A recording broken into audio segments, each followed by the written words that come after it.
again for another car review, and this one's very, very special and has been requested a zillion times.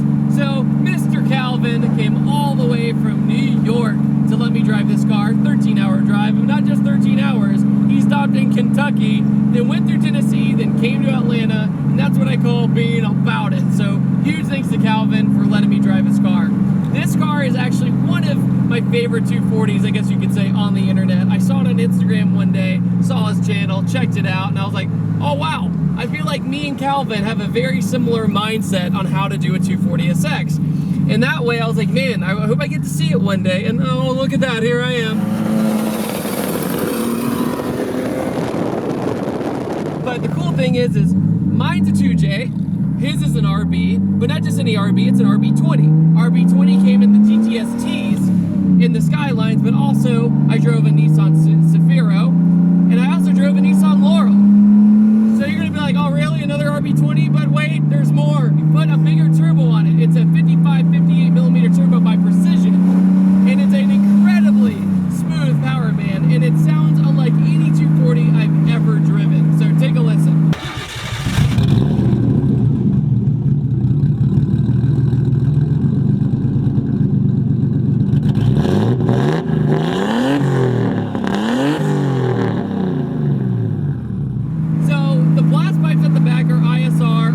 They had to change their name, poor guys, for obvious reasons. This car has OEM paint. It has beautiful carbon fiber trim, but also if you look really closely, it's red carbon fiber trim. If you see it just right, when the light hits it, it's just this beautiful red shine that matches the color of the actual car. The entire centerpiece with the gauges all work. He just has the freaking really easy glow shift gauges. I have them in my car. They work, they're cheap, who cares? And they come in different colors. But he also has, where the air vents used to be, a wide band and all that other good stuff from AM gauges, can't go wrong. He also has Corbo seats, which they are on the cheaper side of the spectrum, but cheaper necessarily doesn't mean bad. The Corbos are very, very comfortable for what you get. You got both of these seats for $400, you can't beat that, and they're reclinable. So these racing seats, they're reclinable, they're soft, and they're not too hard on you. Done. One thing though, on a 240, when you put racing seats in it, it has a little bump on the driver's side, so you might have to shave that down if you want, say, a Sparco, which is side mounted, which is a pain in the butt. So I don't recommend Sparcos first things first in a 240. Handling is great, it has stance coilovers on it, and BF Goodriches. These BFs are so meaty.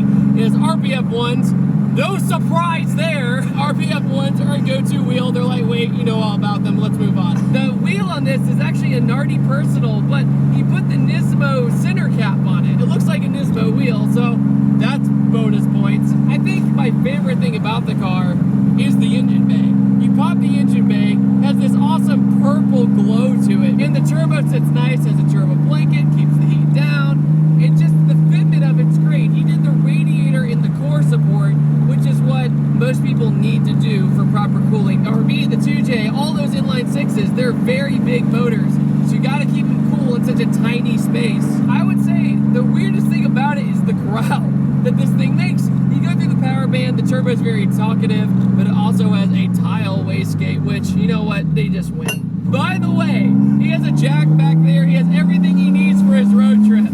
So if you hear clanking and booming, don't blame the guy, he just has everything on it. Listen to it, you ease into it, oh, so good.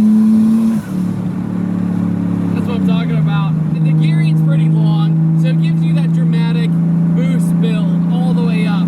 It's not instantaneous, but the turbo is doing some work, even at like 2,700 RPM. It's getting going. It does have a 6-puck clutch in it, so occasionally I'll be a complete noob driving around town, but that's just seat time. A lot of the times, big, heavy clutches aren't necessarily hard. It's just getting used to it, learning it, seeing where it grabs. That's all it takes. Ease into it. Oh, yeah.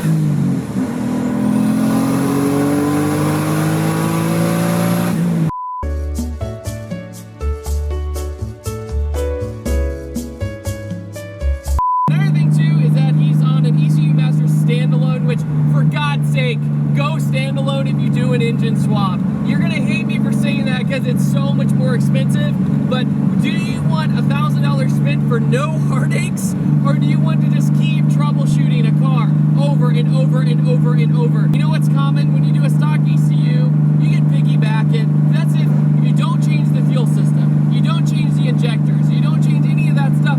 But if you want to go faster, put a standalone in it, tune it, put anti-lag on it, have fun, and just be a show-off. Who cares? Just don't be that guy at the car meet to get it shut down. That's all I ask. Oh yeah, and he's, wait for it, wingless. I'm not the only one. For God's sake, you can have a clean 240SX without having a wide body, without having a wing. It's almost the norm now, and people beg each other to do it, but it's okay to have a stock body line 240. In fact, it's more rare now to do that, so I applaud Kalvin on doing that. A little bit of lag, but we're okay. Wow, it sounds so good, and what's great about it is that I'm not scared at all. It all works properly. The power band's extremely linear. You don't spin all over the place. You go straight, and this car is also, it's more of a handling car. You can feel it. It doesn't have ridiculous camber. It's not a hovercraft. The point of the matter is, it has good stance to it. His offset is perfect. He's done meticulous work to get this offset just right. Put it this way, Kalvin is so stubborn when he works on this car, he'll do it alone, then live stream it to be like, man, I wish I had help. He also has the hood mod where you prop it all the way up. Then you don't have to, take the hood off if you're working on it, because you have a 240, you're going to be working on it. 240 problems.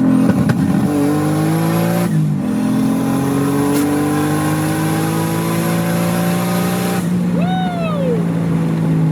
Yeah, buddy. Rolling anti-lag is dope in this car. I can't believe how smooth it is. The favorite part about that rolling anti-lag we just did was that it was functional. It did its job. It kept the car in boost, and you didn't have to brake boost. There's no brake boost you needed. Oh yeah, speaking of the brake booster, he just kind of sort of fixed the brake booster, so it feels like it has no power brakes, but I'm used to it in a chase-based power brake system, so we're okay. Speaking of the brakes, he has what's kind of a norm now in the 240 community is to upgrade to CTSV Brimbos, and you're gonna be like, holy crap, those have to be expensive. But they're not. They're barely more than a Z32 brake conversion. So in my opinion, if you just piece it together, it can be even cheaper. So make sure to look into it. If you have a 240, don't get rid of those drum brakes. Get rid of them. Put on CTSV brakes. Your life is so much easier. Another thing that I'd like to add is that he kept the pig nose. The pig nose is so rare to see a clean one. So when I saw Kalvin's that he kept it, it's kind of interesting because you got, like the two little snouts right here, and then there's just a big fat intercooler in front. It just looks really cool because when you have a normal pig nose and there's just a big gaping gap there, it looks like out of place. But when you fill that in with the intercooler, it makes it classy almost. It has that nice subtle, and it looks, the way it sits with the flip-up headlights and has that extended bumper in the front, everything kind of comes together, especially since he has pretty much stock bumpers all the way around. It's just a pretty car. So barely in boost, ease it, gotta go like that, use your momentum, go this way, ease out of it. Perfect. The turbo is a little laggy for the displacement, but that creates drama, creates it more fun, and if you're driving around, it's more subtle because you're not bothering everybody. A lot of times you have a smaller turbo, you're wrecking everybody's day because you're always in boost. Also, you don't have as much heat. Heat can be a big factor if you're always in boost with a smaller turbo. RB has a very throaty sound to it, especially this one. You drive a stock RB, it feels nothing like this. Zero. Like, stock RBs, in my mind, are smooth. They're just buttery smooth. They deliver power great. And stock RB2 GTRs are really fast. Like, they're very fast for what you get. But this is just a whole different game because with that rolling anti-lag, that's what really shines, is when you're holding it at boost, ready to go, that's what makes it feel a lot faster than normal. All right, you guys, I hope you all enjoyed this quick little review of Kalvin's 240. I had a fantastic time driving it. One of the cleanest 240s out there. Definitely make sure to check out his YouTube channel. It's in the description below.